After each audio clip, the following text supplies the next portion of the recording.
This podcast has mature language, not intended for underage viewers. Street cred sports. Street cred sports. I'm crossing over. I'm Euro stepping. Hello, this is Keenan of Street Cred Sports Training, and welcome to another episode of Time to Ball. Ladies and gentlemen, this is episode 52. If my math is correct, there are 52 weeks in a year. So today would be my 1 year of anniversary of doing the podcast with YouTube. Yeah, I'm gonna give myself a clap and clap on the back. They said I couldn't do it. Nah, nobody said I couldn't do it because nobody really listens. I'm only doing this podcast so I can listen to myself in the car. Yeah, no, right. If I needed that, I'd just talk to myself. So, hey, I want to say shout out to all of you who have followed me throughout the time that I've done the podcast, and tuned in and commented and gave me feedback. It means a lot. I've just tried to talk on things. I tried to talk on things from my perspective, and sometimes I'm wrong. Hell, a lot of times I'm wrong, and I don't have a problem with admitting it. So, sometimes if y'all call me out on something, I like to hear it and, look at it from a different angle. That's what I've tried to pride myself on. But I'm not going to go into some big old speech about doing a year. I just wanted to mark the fact that this was episode 52. I saw it 51 episodes ago. No, I was just playing. I figured I was going to keep going. But without further ado, let's move on to things on my mind because I got a lot. Okay, so first thing I'm going to talk about is bad refs. Now, as much as we hate to really, understand, and not hate to understand it, as much as we hate to know it and agree with it, bad reffing is part of the game. If both teams, I heard somebody once that was a ref say, you know what, if both teams at the end of the game are a little upset with me, that means that, I did my job. I call correct calls because, both teams were unhappy. And I kind of got what he said, but at the same time, I was like, well, they shouldn't be mad at you. You would think they might be upset with the call. And one thing I always try to ask players or people who are upset is, okay, so if that same call was made on the other team, are you complaining? So the question is, are you complaining because the ref called a foul or missed a call on your team? Or are you just complaining, that they got caught, right? Like if you get a foul call and you say that wasn't a foul. So if the other team does it, you do it to the other team does it to you, are you still saying that's not a foul? Or are you saying, hey, that was a foul, ref? I've always wanted them to be fair. If it's a foul on one end, it needs to be a foul on the other end. But the reality is refereeing is not a perfect science, and they're going to miss calls. You really have to understand that refs are going to miss calls. Okay. Now, why am I bringing it up? Here's my issue. My biggest issue with refs missing call is not that they always miss calls, although some that are like right in front of their face and they don't call it, it's kind of odd. I get upset when refs are not in position and then they make a call. So there's an assumption, right? They assume that there was contact without really seeing it. And that's the cardinal sin with refereeing. That's the one thing that referees shouldn't do, is they shouldn't be in a bad position when they call it. So I'll use basketball. If you're in basketball and you're, the foul occurs on a certain position and the referee's calling it, well, the referee's calling it from their angle.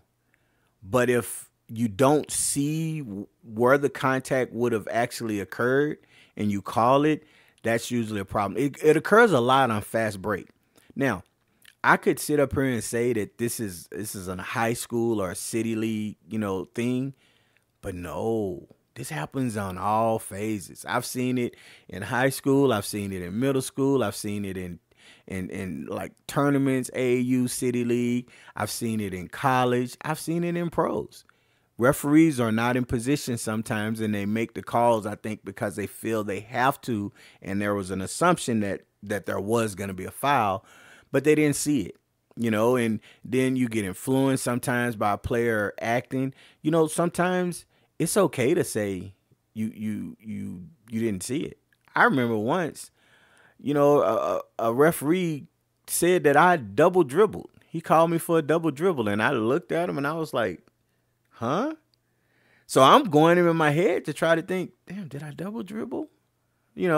Halftime, I was like walking in, then the referee says, man, I'm sorry. I've never seen anybody do that with a basketball before. So I just assumed that you double dribbled. But after I called it, the other referee looked at me and we was going down. He was like, nah, that was clean. That was just a nasty move. So I get it. That kind of stuff can happen. But we do need to be better with having our referees being conditioned. Now, this is a big thing. This is because of the fact that there's so much of a big animus towards refereeing now with people. Referees, people who want to be referees don't want to be referees no more because they don't want to deal with all the foolishness. So it's going to be important for spectators. It's going to be important for coaches to get their parents under control. It's going to be important for people who run these venues to have a no nonsense,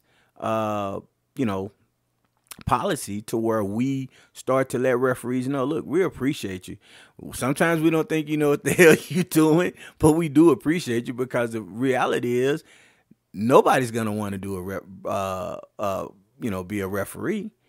I've always talked to guys that are refereeing. I just say, look, I don't mind bad calls. That's part of it. You're going to get bad calls. You can have 5 referees in a game, and you're still going to get a missed call or a call that people don't agree with. I just don't. It bothers me when referees are out of position and they make those calls and they're anticipating and stuff. So I saw it in football. There was a referee there was a blatant pass interference that didn't get called, right? But the referee wasn't in position, so they didn't call it. The question is, why wasn't the referee in position? So, that's another thing in itself. I think referees should be able to get up and down the court at a faster rate to be in position to make calls. And sometimes some referees don't. So to me, that would be part of the solution, is making sure that they're, if they're not in the right spots, why aren't you in the right spot? And if it's a continuous thing, where you're never in the right spot, maybe we need to have you, go through some reconditioning training or something, because it's more speed, and bless some of these referees' hearts. Some of them are up there in age and they're, doing it because they love it. But sometimes our body starts to betray us. So we need to understand that bad refs, they're going to be bad calls, and we hate it. And I always feel, well, hell, if you don't want the refs to be part of the call, then you should be up. You should be beating that team's butt. If you're up 20 points, it's probably not an issue. I mean, it could be, but it's probably not an issue. So get up. Don't let this team that probably shouldn't play with you. Then you don't have to worry about a cause affecting the game, if that's the case. All right, so let me go into this. Now, this was, it's a conversation with my baby. This was about her Saints. poor sweetie. Shout out to the New Orleans Saints who missed the playoffs. But she would ask me throughout the year, and it got me to thinking, this is actually something sports-wide when it comes to all levels.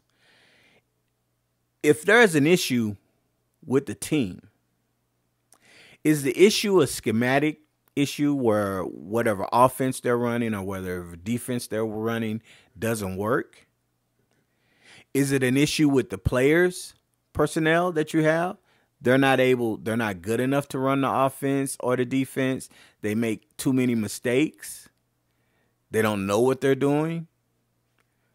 Or is it the coaches? Are the coaches competent enough? Do they know the scheme? Do they understand that their personnel might not be putting their players in the best possible position when it comes to whatever play, calls that they're calling.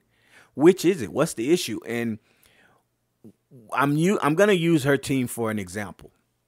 Now, their team, has had issues with quarterbacks. And then you have, Carr coming in, and then you have the coach, and then you have all your players, the weapons are here. And they didn't produce offensively the way you thought they would. And I said, you know what? I'm not there in the film study with them. I don't have film to actually dissect the game, because when you watch a football game, people don't understand you miss a lot. The cameras aren't able to see the whole field the way it should. Now, when the announcers are dissecting the play and going after it, going over a big play with the illustrator and stuff and writing the arrows and stuff, that's when you can see the play. But people wouldn't want to watch the game at that distance because it's not fun to the eye. So they zoom in a little and you're able to see, the plays, the players close. So you don't always get to see why a route didn't go right or wrong, or if they went the wrong way and stuff. So unless I was in the film and I knew what the game plan is, it's hard to question, who was right and who was wrong. Sometimes you can get hints. But in this instance, I said, look, I really can't figure out what's wrong with your team. I don't know if it's the play calling. I don't know if it's the players. I don't know if it's the scheme you're running. I said, after the season, you'll probably start to find stuff out. If your players are hurt, if you don't have your players in, it's hard to get a good sense of how good you are. When your team is healthy, you got everything what you need, that's when you can pretty much tell if you got it.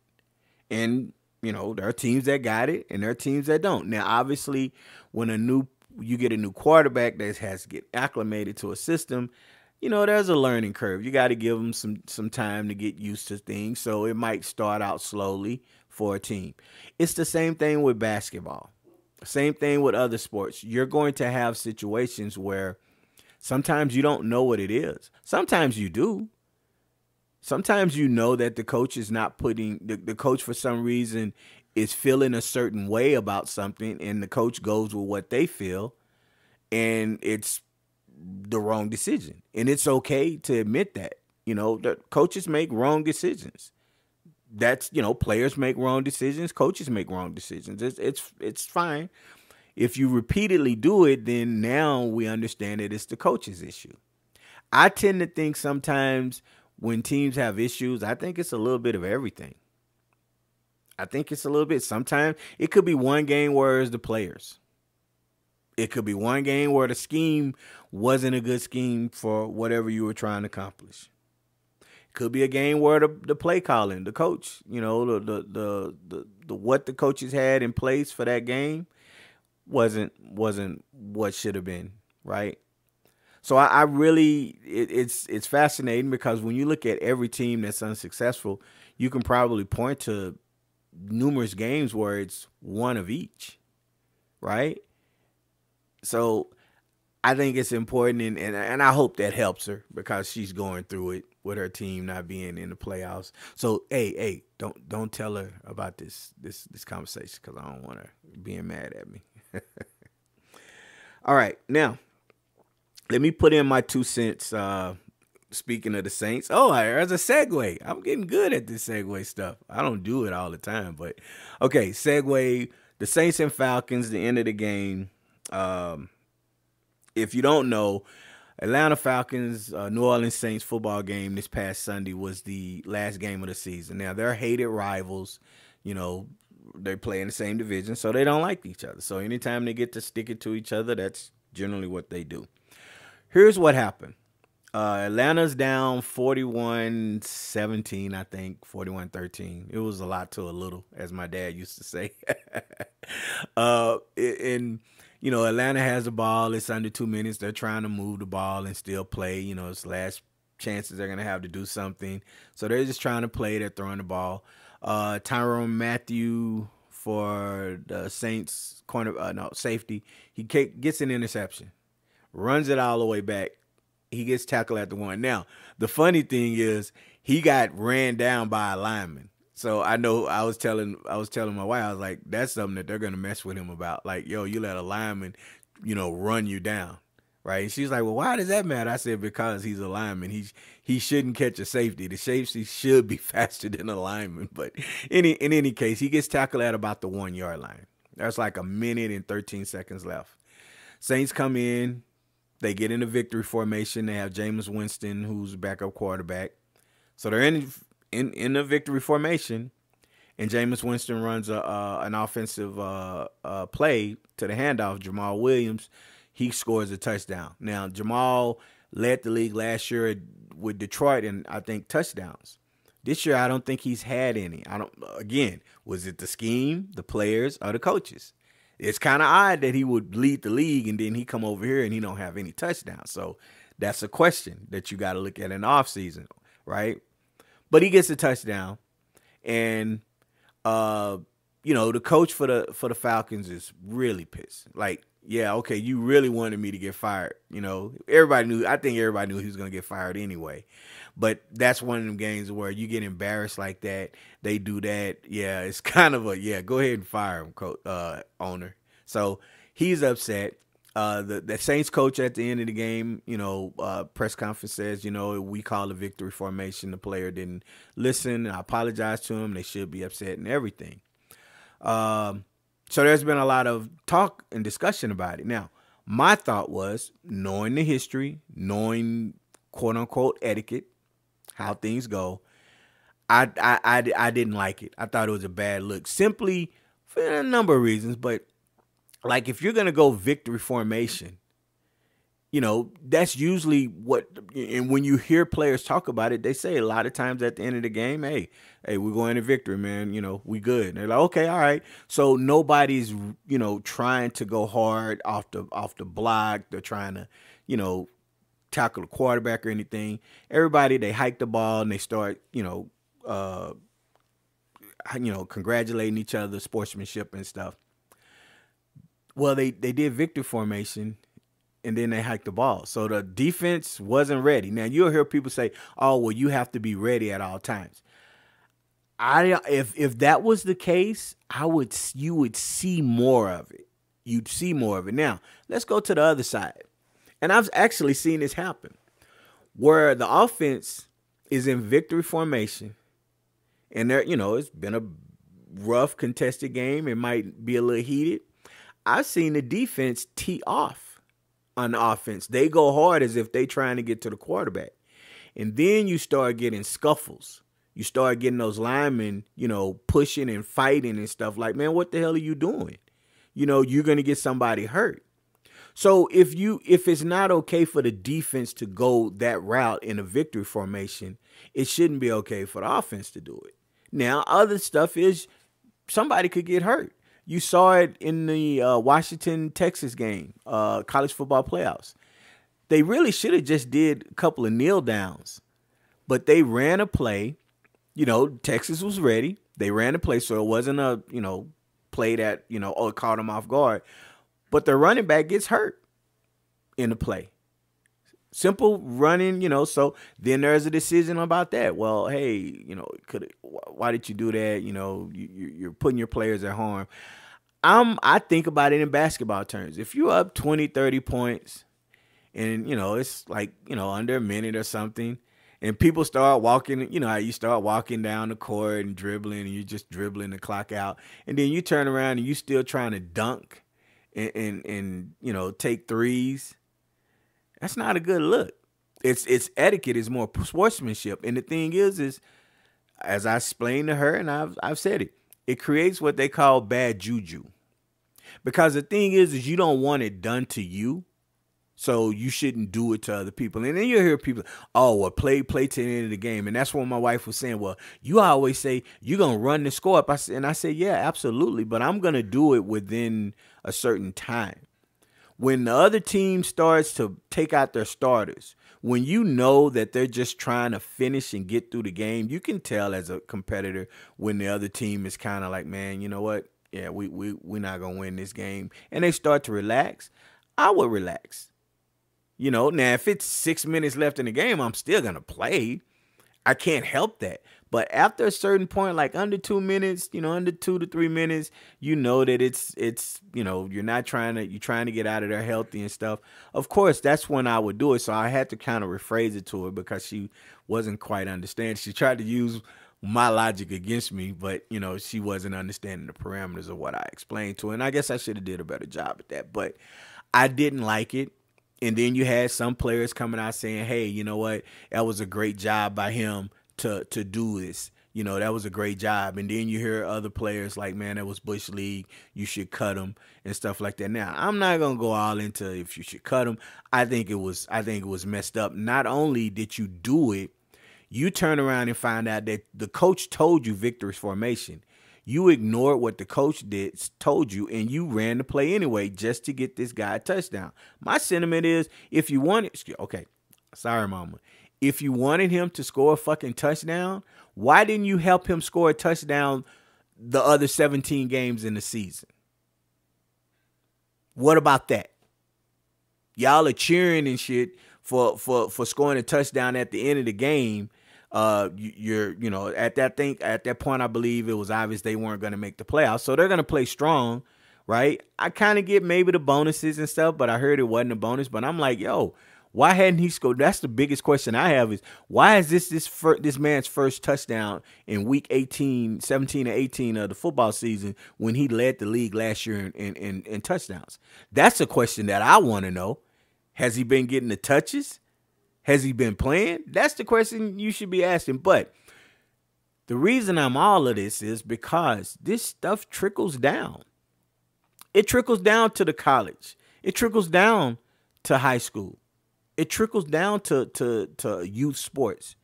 And then kids are doing this stuff, and then you have problems. And it's because they're doing stuff that they're seeing.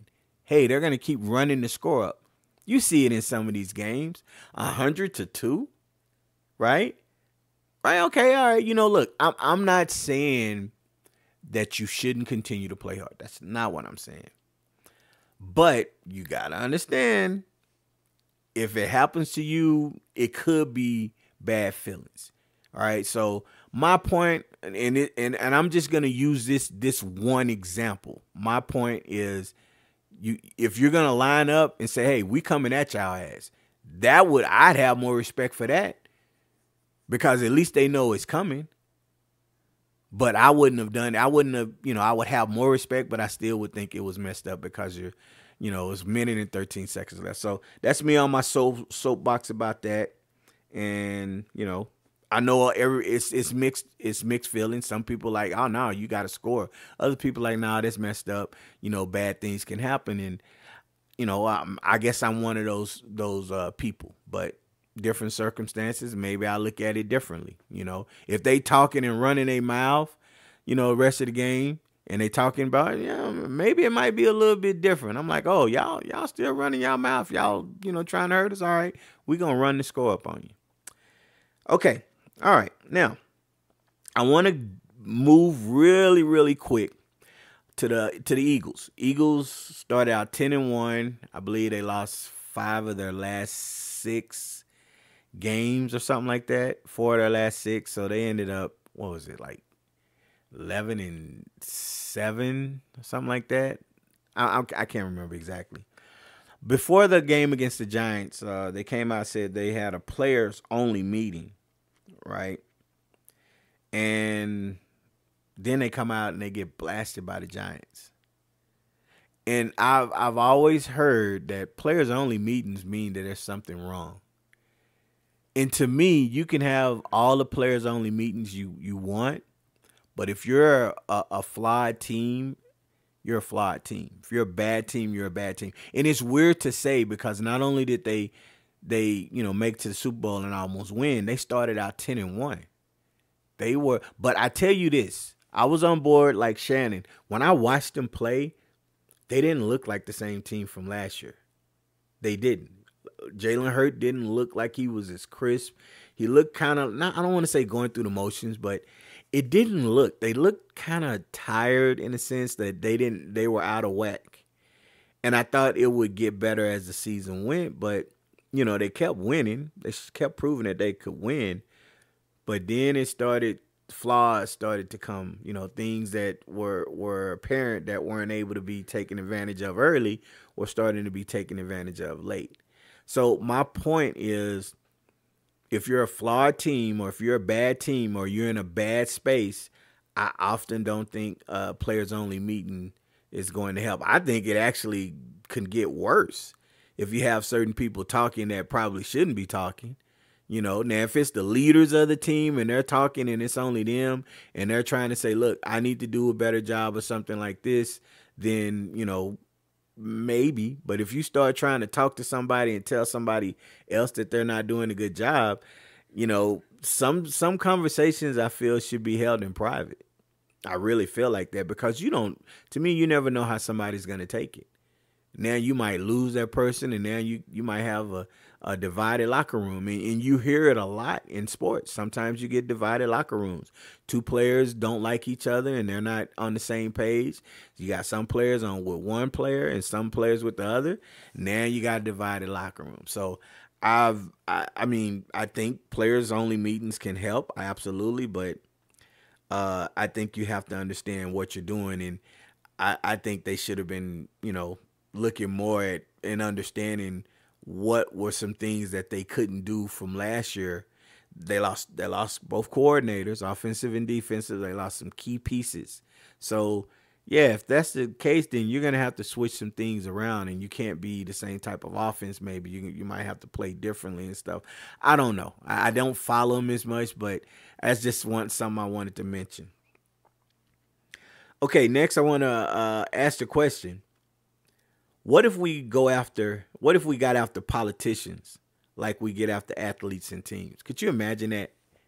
If we hold in our politicians on both sides, people who are supposed to be out there doing right by us, what if we got on them the way we crucified our team and athletes for their not performance?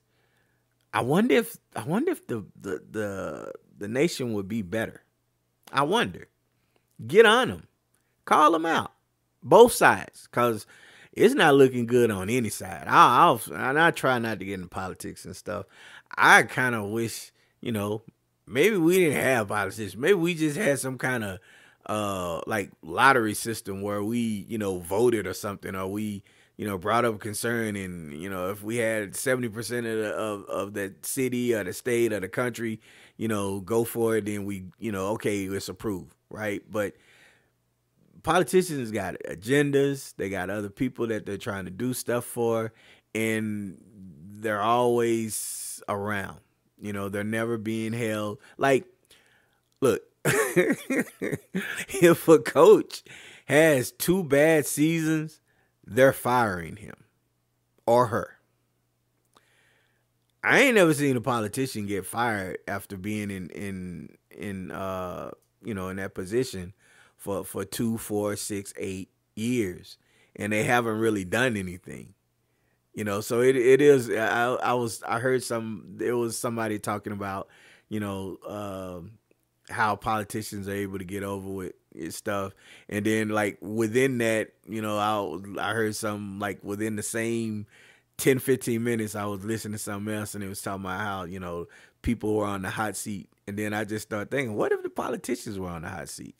It would be fascinating if we could fire politicians, who weren't doing. Could you imagine if they were going after, on sports talk radio shows, talking bad about the politicians and what they've done? I mean, they do it on some other, things, but it'd be funny. You have fans wearing they're wearing jerseys of their favorite politician, and they get mad and they burn their jerseys because they they're not running their city, state, or county right, or what have you.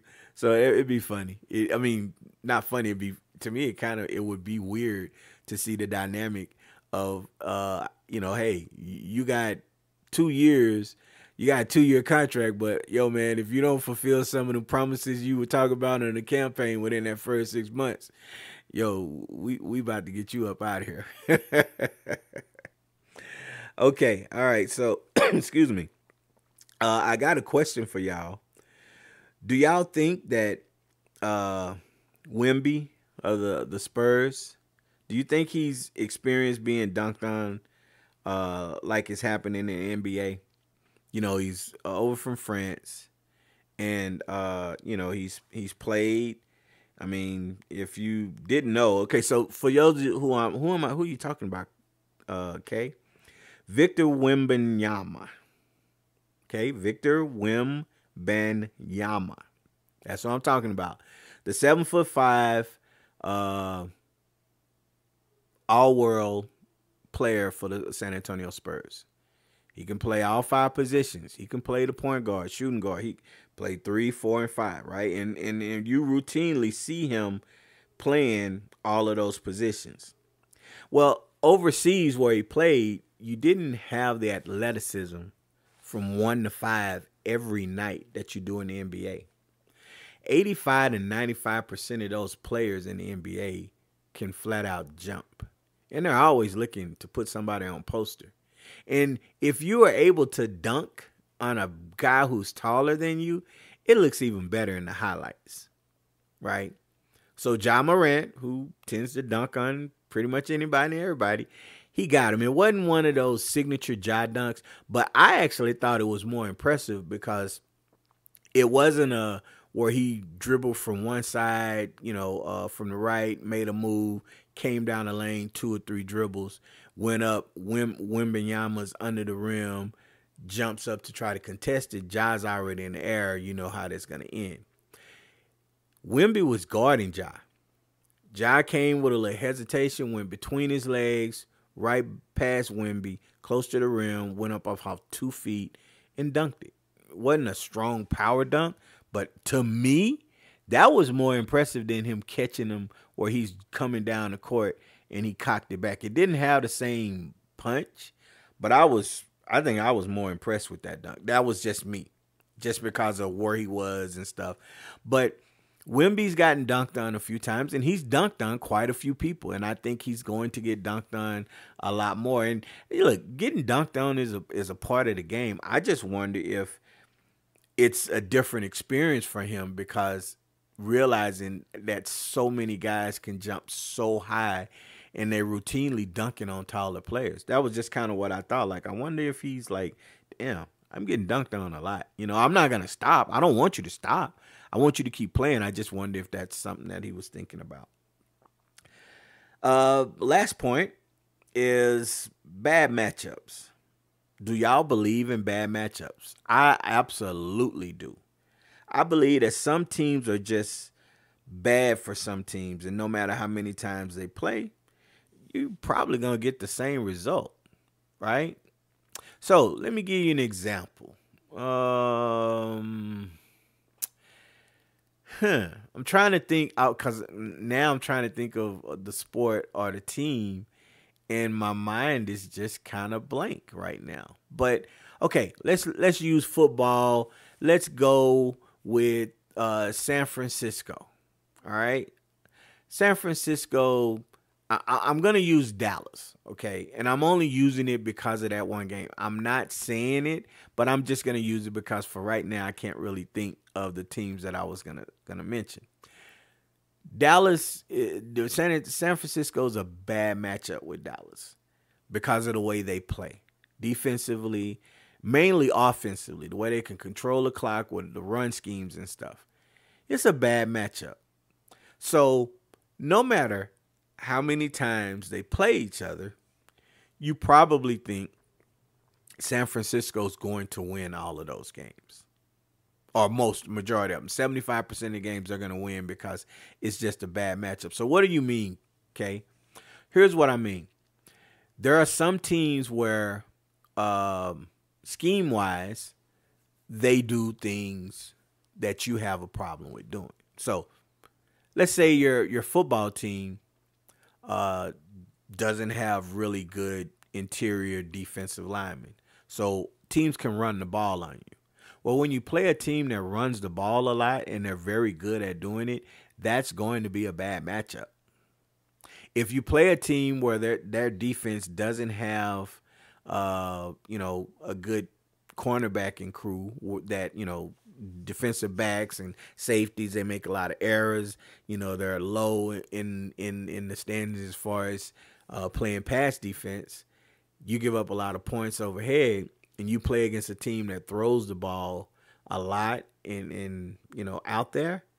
That's going to be a bad matchup. Now, having said that, I can't look at any other teams from the playoffs this first round and say, that's a bad matchup for them.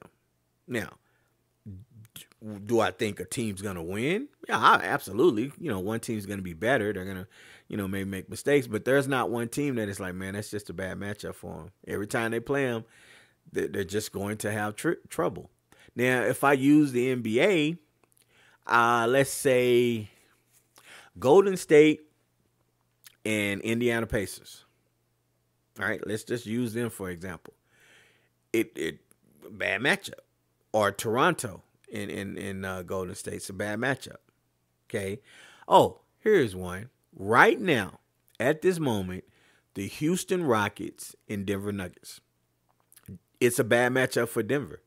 They've beaten them handily, I think, the 2 or 3 times that they've played them. They beat them soundly.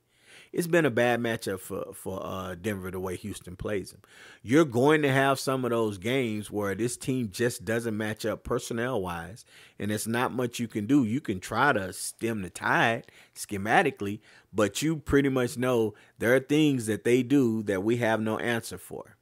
and if the more they do it, the worse this game's going to be. I believe in bad matchups because I've seen them. When you watch, certain games, college, pros, even high school, high level, high school, you're going to see that it's just a bad matchup, man. We don't match up with them. And that's kind of how it goes. So as you hear this, if you've never thought about it, start thinking about it. Start watching some of these games and watch that, this team, you'll hear them say, this team has their number. Right. And that's what they utilize to be able to understand that, this team is just not a good matchup for that team.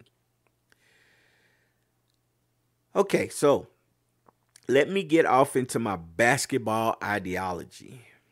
All right, so I'm going to touch on something, and it's interesting because I routinely try to talk about this topic, and I had a parent ask me, recently advice about, parental involvement with kids. And it's weird because after that, I was like, you know what, I'll talk a little bit more about it. And then I started thinking maybe I should dive deeper into certain points where I don't just talk in general. So I'm going to talk a little in general, but I'm going to make steps to talk about it point by point because there's a lot involved. And it was fascinating because there are a couple other podcasts that I get, access to, and they're talking about parental stuff, and it's like, that's crazy. All right. And I go to, physical therapy, and physical therapist was talking about, how parental involvement and stuff. So it's a thing. The question the parent, asked me was, it was talking about difficulty of parents and kids when it comes to them not listening, to kids not listening. And the thing was simply, were parents harder?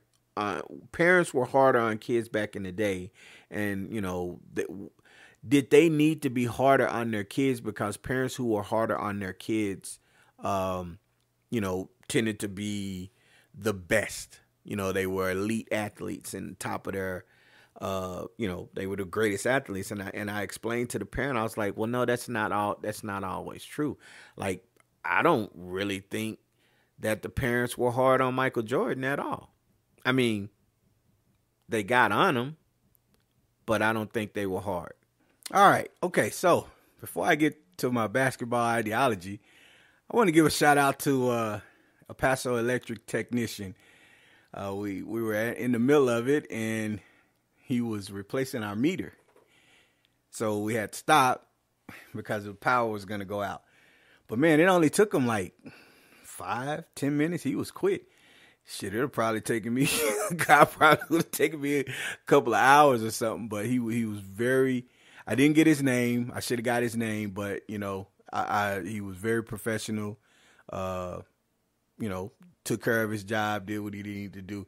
Could you imagine having to replace the meters of all the houses? And apparently, I guess if you have a Paso Electric app, it'll help you understand your usage. It helps them with tracking outages and stuff like that. I probably should have asked him, so how much of a discount we gonna get for that? 45 seconds of power interruption. Because, hey, we always looking for a discount, right? But like I get on my wife when we go pick up food sometimes, or she get an order. When the order's short, oh, yeah, they going to hear about it. But if they give us more, we're not going to go back and argue with them and say, how dare you give us extra chicken strips? We're going to complain. So now I'm like, oh, okay.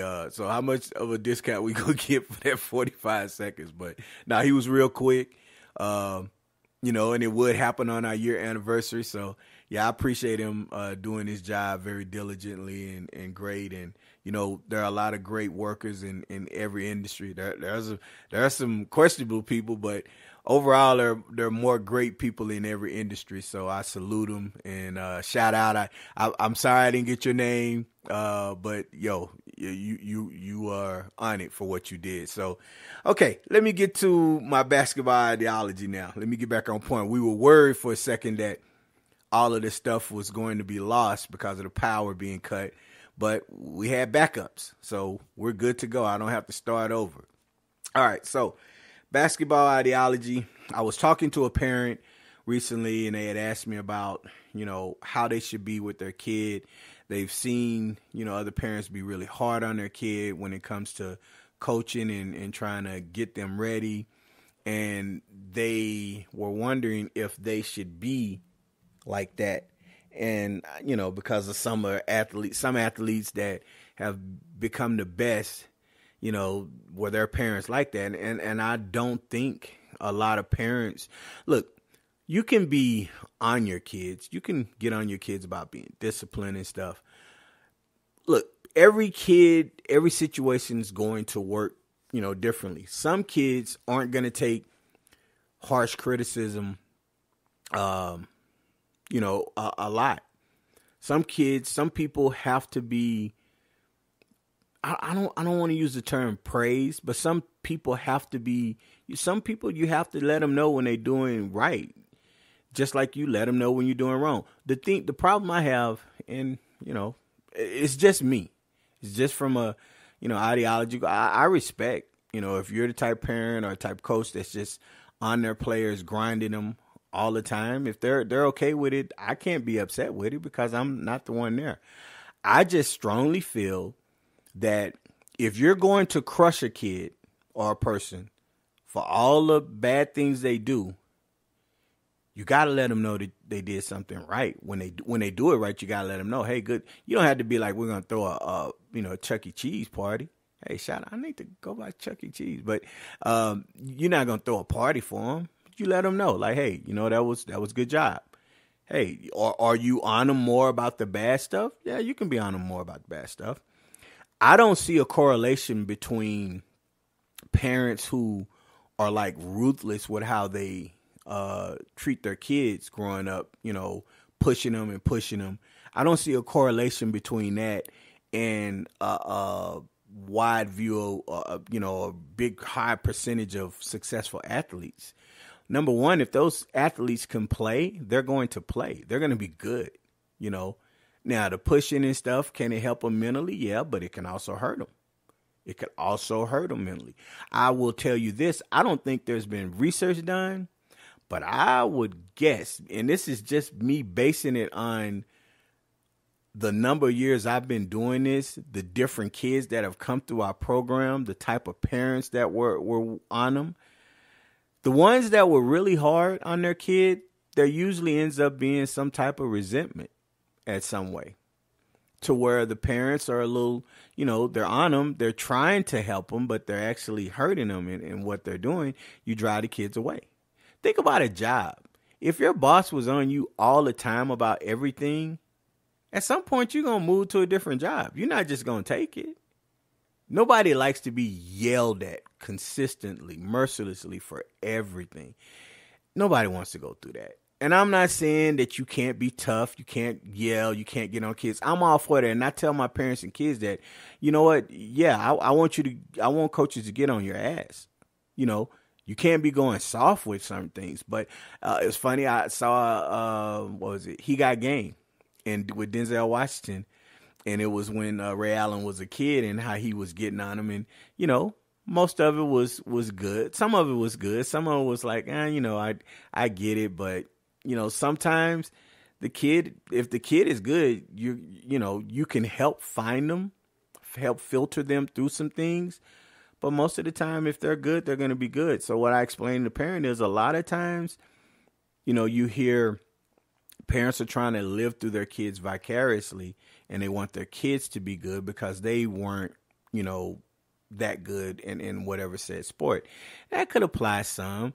I do know that we want to push our kids, but the problem is when in the fact that we're pushing them as we're pushing our kids become resentful at some point. Now, parents always say, well, I don't get it. Sometimes, you know, I'm telling them the same thing you're telling them. But they don't listen to me. It has to come from you. And I said, well, it's really simple, you know, but no parent, I don't think any parent I've ever had this conversation with got it until I explained it to them. Once I explained it, I was like, oh, you know what? That makes absolute sense. The thing that I always tell parents is this. If you're as a parent, your job is to make sure that your child is a good child. They do their homework, you know, they eat, they clean their room up. You teach them life lessons, you know, what you have to do as a kid, things you can't do, things you're okay with, all of that stuff, getting on them and stuff. And all parents have a tone or voice that we use when something's not acceptable, right? When you're trying to train your kid for a sport, you're going to use those same body languages, that same mannerism, those same tones, you know, facial expressions, words. So when you're getting on your kid, man, this sounds like really philosophical, like I'm a psychiatrist or something. But when you're getting on your kid, you're going to still hear the same tone. The kid's going to hear the same tone as what you were if you were telling them to clean up on the room. So then those kids are going to tune you out. And you know how I know this? Because when it comes to colleges, college coaches, NBA, most of them, yeah, they'll train their kid, they'll work with their kid, but they understand a lot of this stuff has to come from a different voice.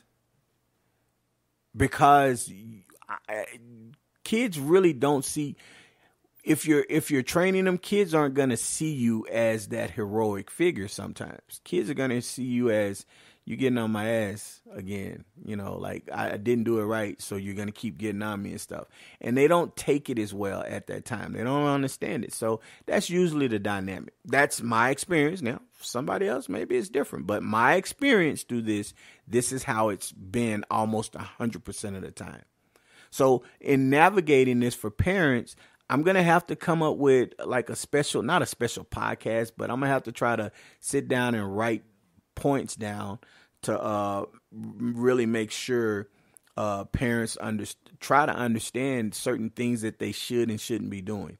Yelling at your kids. Okay, when you hear people say you should be a cheerleader, no, they're not just saying you just cheer for them and everything is good. No, you sit back and you appreciate what they've done.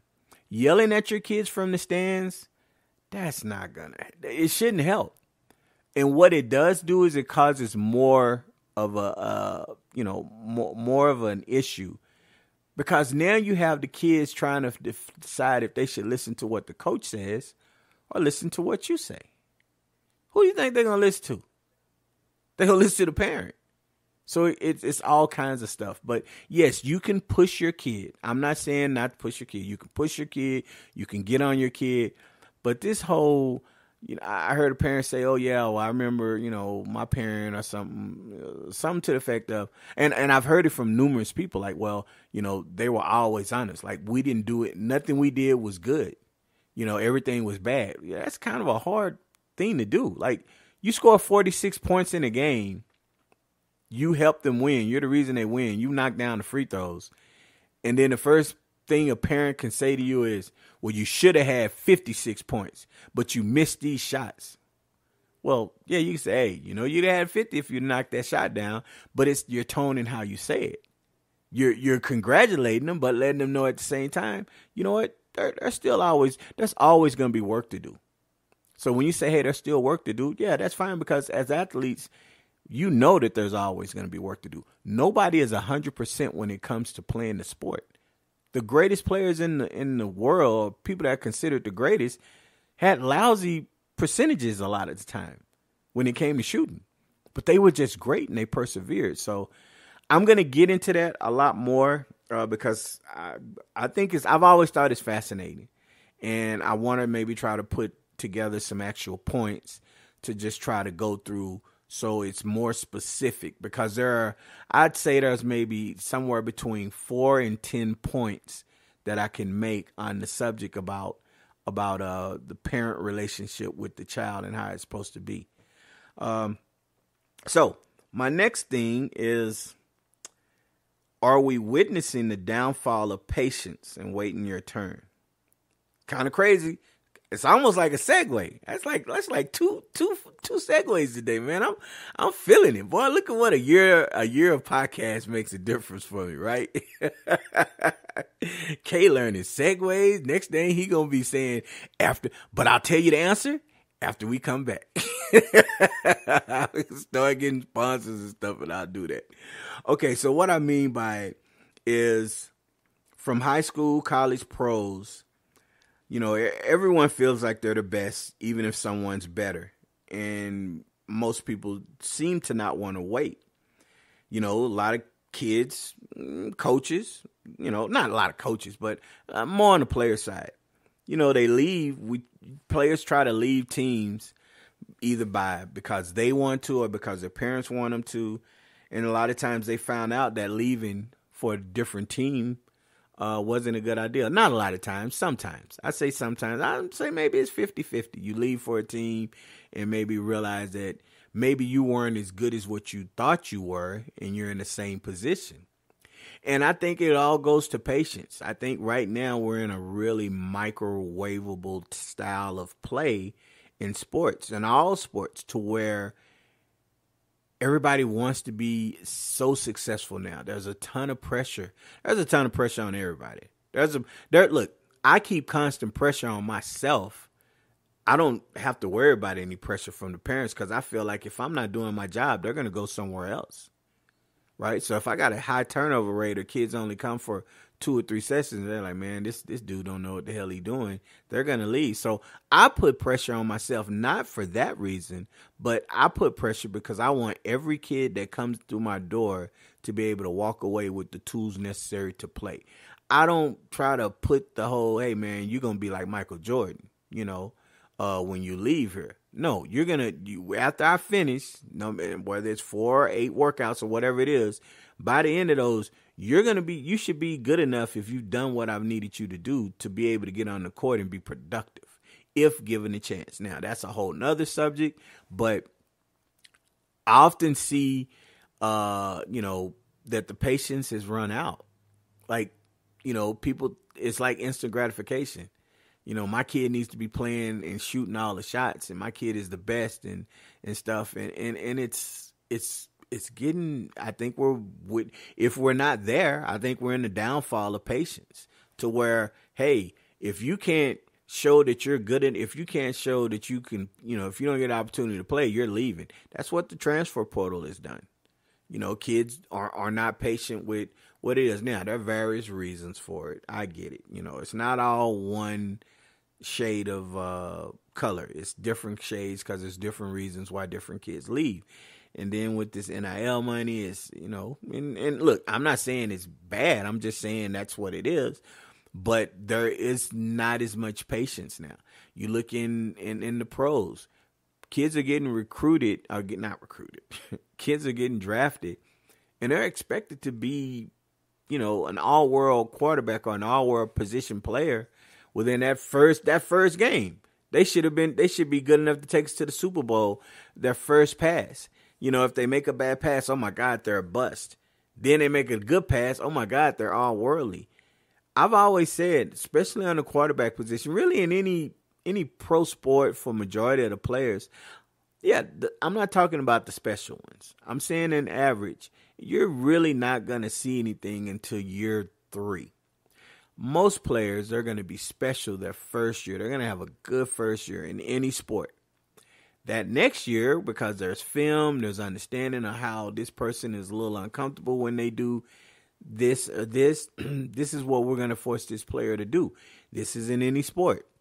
So a lot of times with regular players, they start to, they don't progress as much. Some of them regress a little because they're finding out the rigors of professional sports. By that 3rd year is what you really seem to know. That 3rd to 4th year, that's when you kind of see this is who this player is. It's rare, and I'm not saying it doesn't happen, but it's rare that you have a player that transforms their who they are from after the first 3 years.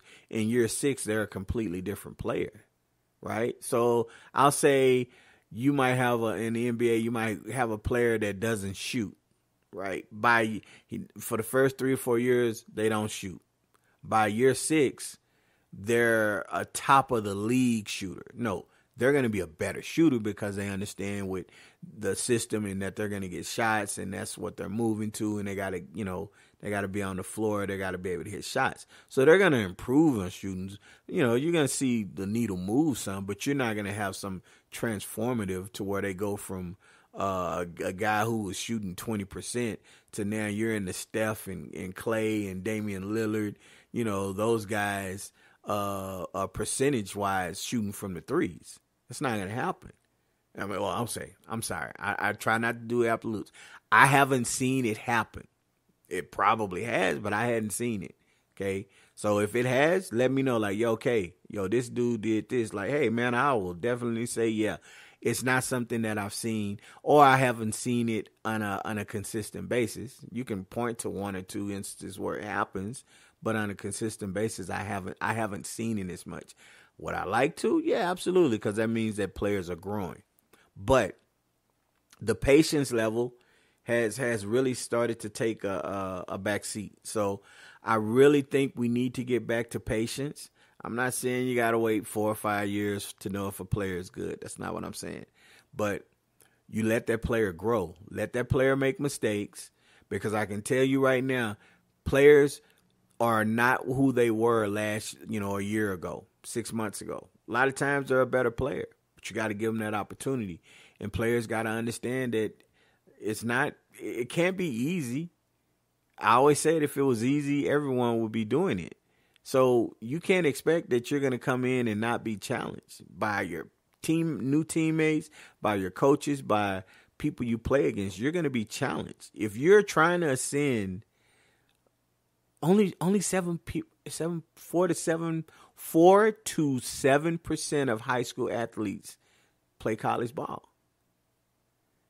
That's not, and it's not an anomaly. That's consistent, and that's because they only take the, top players.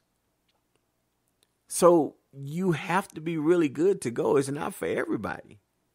So you have to be patient and make sure that your game is good enough, obviously, to be somebody that goes to play college ball.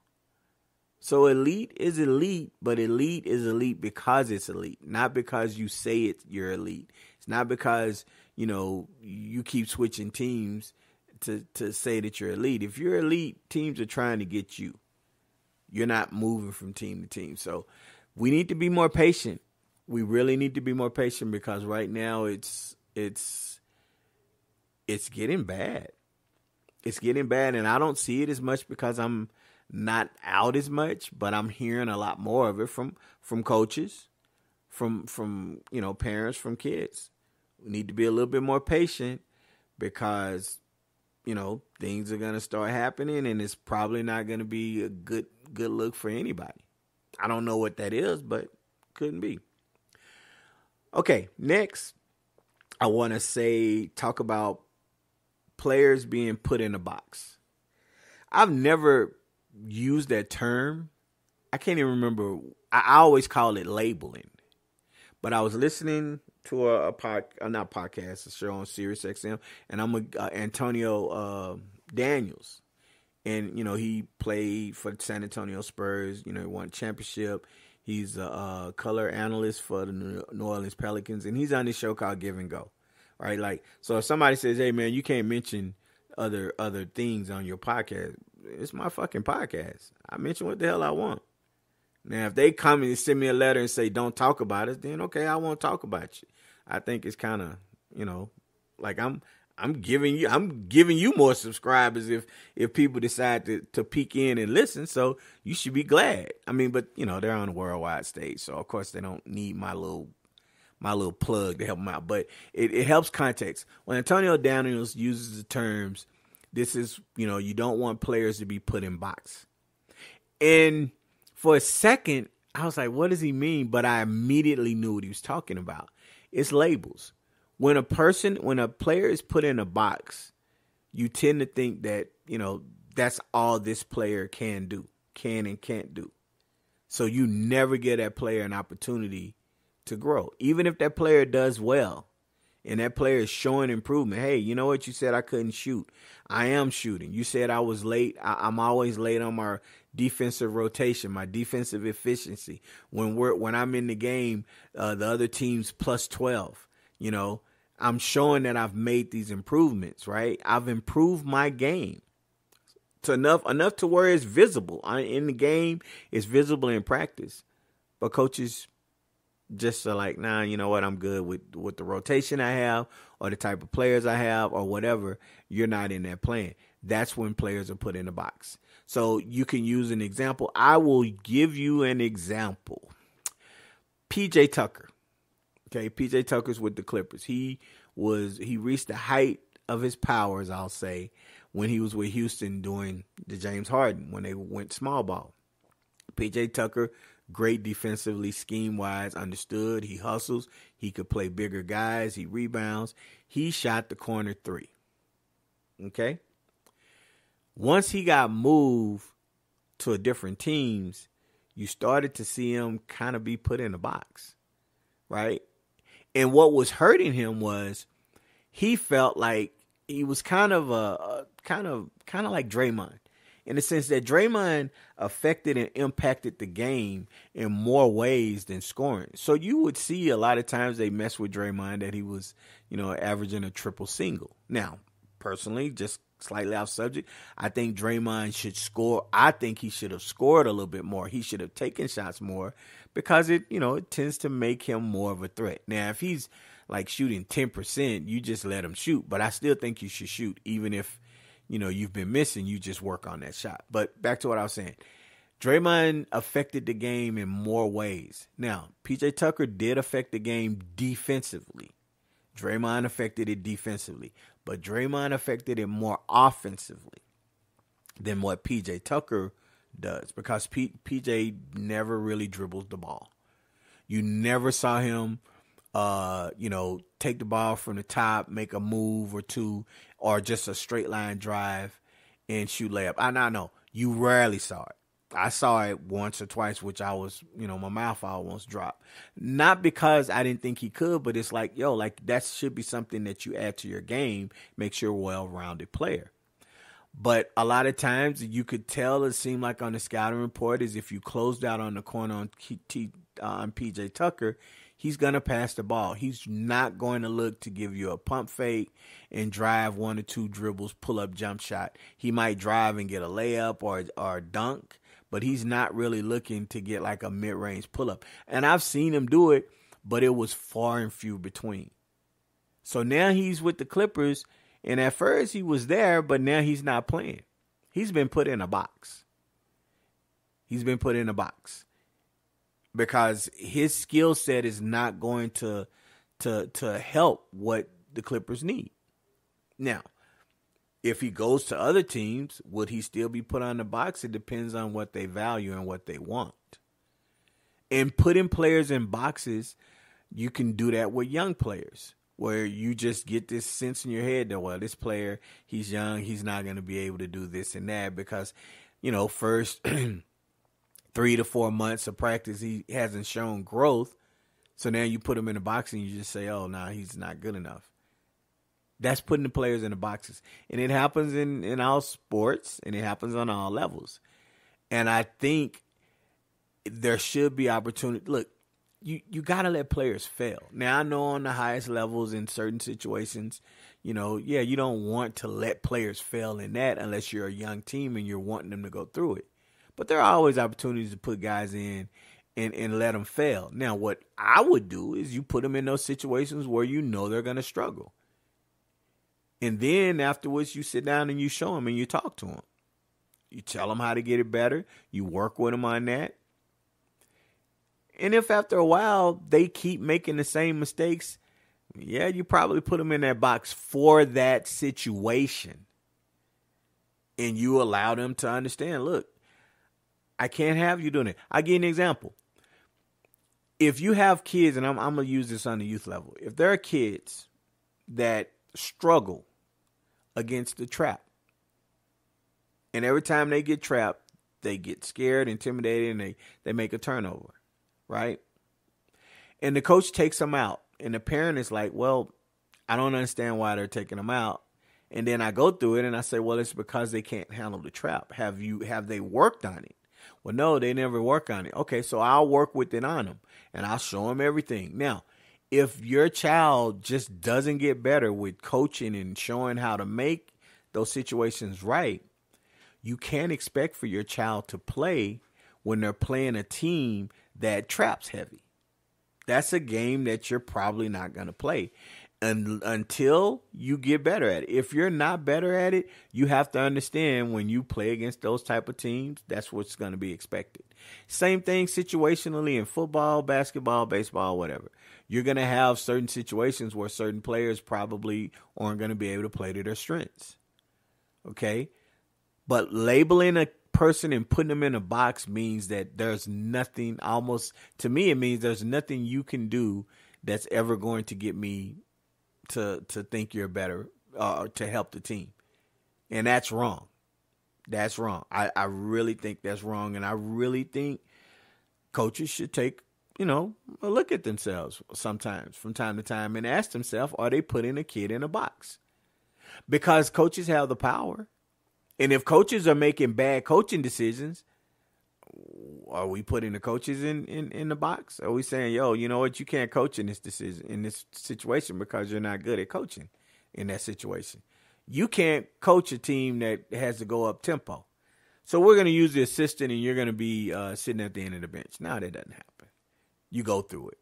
So I understand the label, a label or being in a box. I know, look, I'm not saying everybody should play. And there are some that they're going to struggle. They just won't get it. And, it is what it is at that point.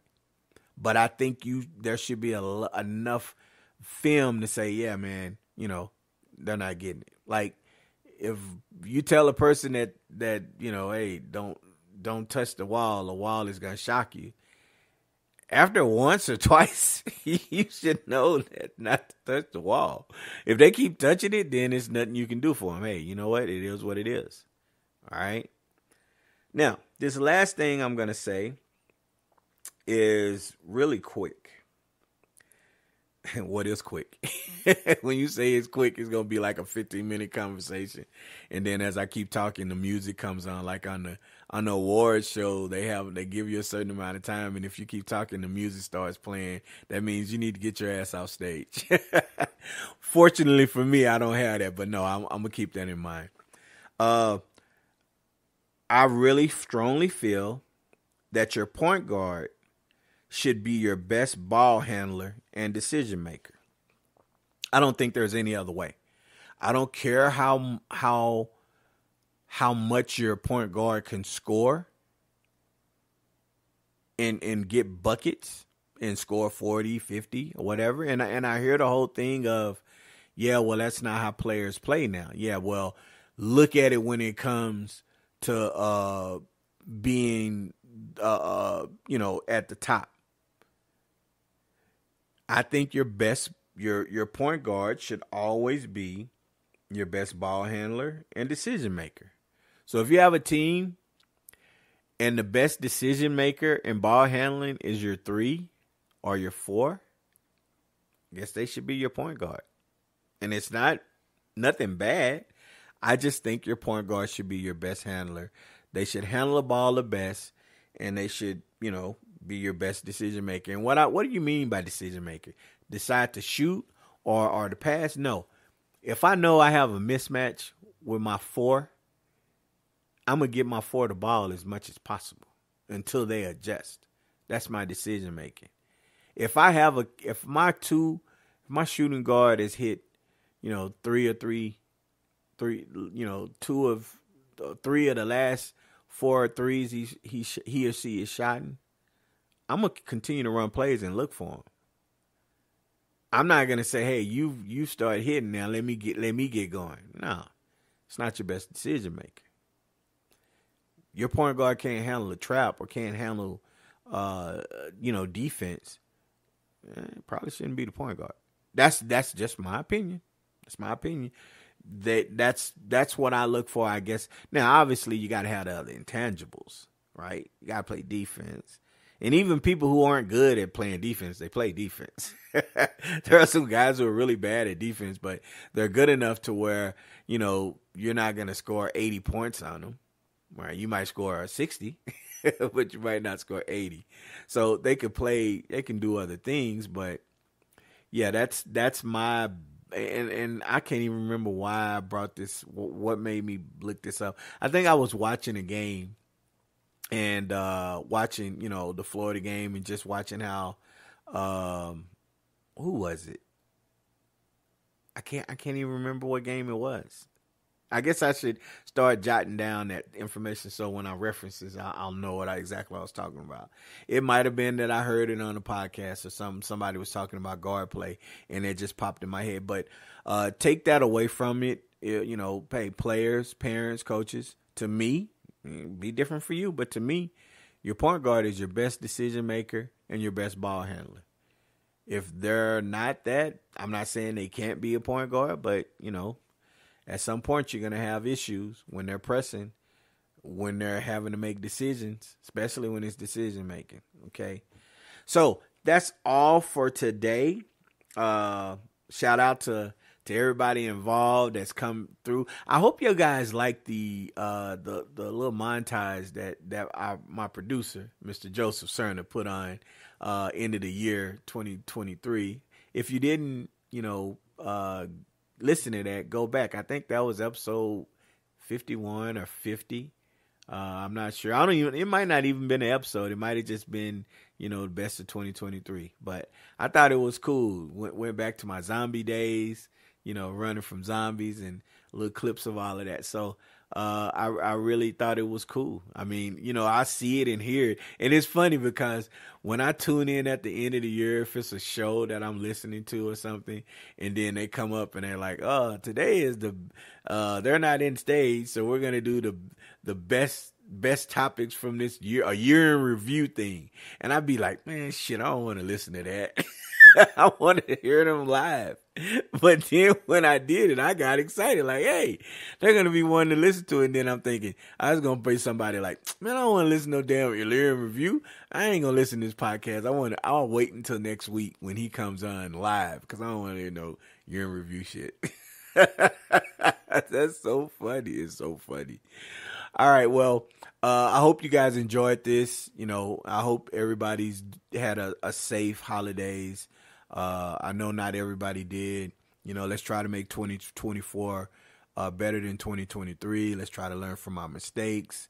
Let's be better. Let's be good to each other, even when we may not need to be. And that's something that I've gotten a lot better at, and I want to continue to do it. Now, look, do I have to? Do you have to go off on somebody if it's needed? Yeah, probably. But let's not put ourselves in that situation, right? Let's just try to, love each other. I don't want to sound like some kumbaya person, but, let's just try to be better in everything that we do. So I'm wishing everybody success. in 2024 and beyond. I don't want to make you think that it's like, oh, you just wishing it because it's 2024. I tell you what I'm going to miss. I can't say 1, 2, 3, 1, 2, 3. I got to say that. For those of you who don't understand, December 31st was, if you go 12, 31, 23, you put it together, it's 1, 2, 3, 1, 2, 3. I had so much fun with that on December 31st. I kept saying it like a little 5-year-old kid. 1, 2, 3, 1, 2, 3. Then when I realized it was over, I was upset. And I was like, man, I'm not going to be able to say it again. Until somebody said, hey, yeah, you will. In the year 21, 23, you will definitely be able to say it. And I was like, oh, great. So now I'm excited again because it's going to happen. I just got to keep doing podcasts and get up to the year 2123. It's only 100 years from now. I think I'll be all right. So with all of that said, wishing everybody the best, and I'm going to end it like I always do. If it was easy, everyone would be doing it. I'm out. Street cred sports, say it with your chest. Yeah, yeah. Go get it from the net. Street cred sports, okay, that's a bet.